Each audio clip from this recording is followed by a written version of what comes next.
नमस्कार दोस्तों, मैं खुशबू जैन द लर्नर एकेडमी में आपका स्वागत करती हूँ।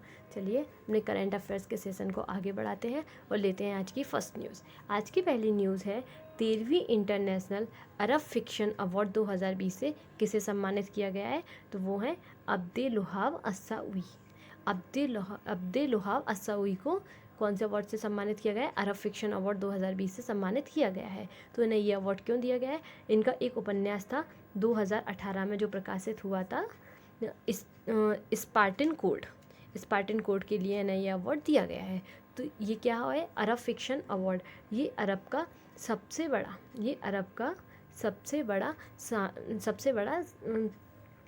बड़ा पुरस्कार है। ठीक है, तो अरब फिक्शन अवार्ड है।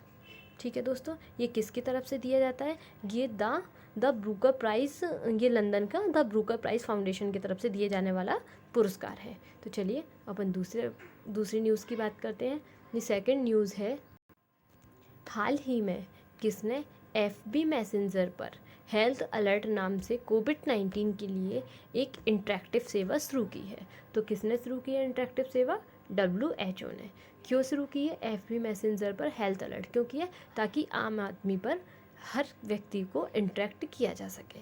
ठीक है दोस्तों, अब चलिए WHO की बात करते हैं। तो WHO का फुल फॉर्म है वर्ल्ड हेल्थ ऑर्गेनाइजेशन। इसका फॉर्मेशन हुआ था 1948 में। हेडक्वार्टर है जेनेवा, स्विट्ज़रलैंड में। तो एक क्वेश्चन बनता है, वो मैं आपसे पूछूँ, 7 अप्रैल को कौन सा डे मनाया गया था?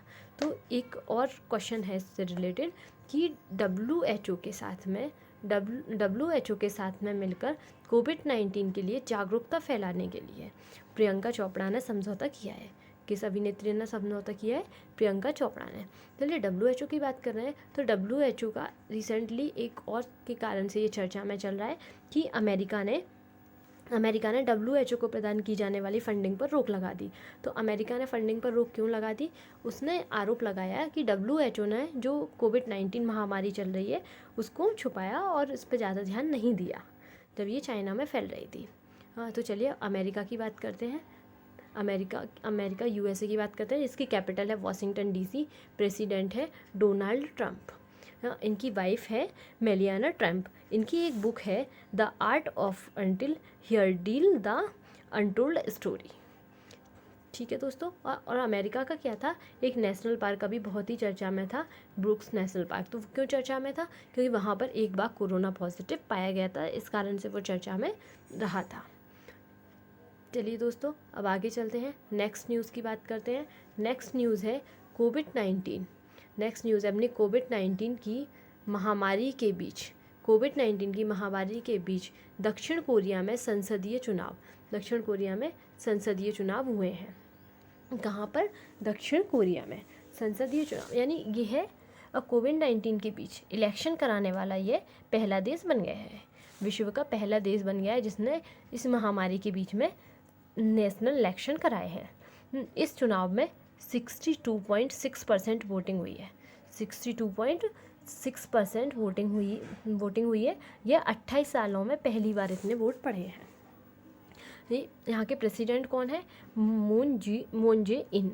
ये डेमोक्रेटिक पार्टी से हैं। ठीक है, चलिए अब बात करते हैं अपन साउथ कोरिया की। साउथ कोरिया, इसकी कैपिटल सियोल है। हाँ, अब यहाँ की करेंसी है साउथ कोरियन वॉन। हाँ, समांतर रेखाओं की बात करते हैं तो 38 डिग्री समांतर रेखा ये साउथ कोरिया और नॉर्थ कोरिया दोनों को अलग अलग करती है। 49 यानी 49वीं समानांतर रेखा ये USA और कनाडा को अलग करती है। कौन सी? 49वीं USA और कनाडा को अलग करती है। अब यहाँ अपन भारत के स्पेक्ट में बात करें तो रेड क्लिफ लाइन भारत और पाकिस्तान को अलग करती है और मैक मोहन लाइन इंडिया और चाइना को अलग करती है। साउथ कोरिया, अब अपन साउथ कोरिया से लेते हैं किम जॉन इन है जो इंटरपोल के अध्यक्ष बने हैं।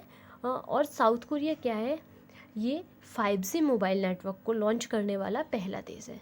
किसको? 5G मोबाइल नेटवर्क को लॉन्च करने वाला पहला देश है। और 5G नेटवर्क कवरिंग वाला पहला शहर संघाई है जो कि चीन में है। अब एक बात करते हैं किम जॉन अन, एक नाम ये भी सामने आता है, ये नॉर्थ कोरिया के प्रेसिडेंट है जो कि तानाशाह हैं। ठीक है दोस्तों, चलिए अब नेक्स्ट न्यूज़ पर चलते हैं, उसकी बात करते हैं। सामाजिक नवाचार के लिए एडिसन पुरस्कार किसने जीता है? ये जीता है अपना टाटा पावर्स ने। किसके लिए? सामाजिक नवाचार के लिए। एडिसन पुरस्कार किसने जीता है? टाटा पावर्स ने। इसने ये अवार्ड क्यों जीता? क्योंकि 2007 में इसकी शुरुआत हुई थी, जब से ही यह क्या कर रहा है? इनोवेटर्स का काम कर रहा है, नहीं एकीकरण का काम करता है। अभी तक 29.8 यूनिट से ज़्यादा इसने देश की सबसे बड़ी 29.8 यूनिट से ज़्यादा एकीकरण करने वाली देश की सबसे बड़ी कंपनी बन गई है। एडिशन अवार्ड, अच्छा एडिशन अवार्ड क्यों दिया जाता है? ये उनको दिया जाता है जो दुनिया के बेस्ट इनोवेटर्स होते हैं, उनको दिया जाता है।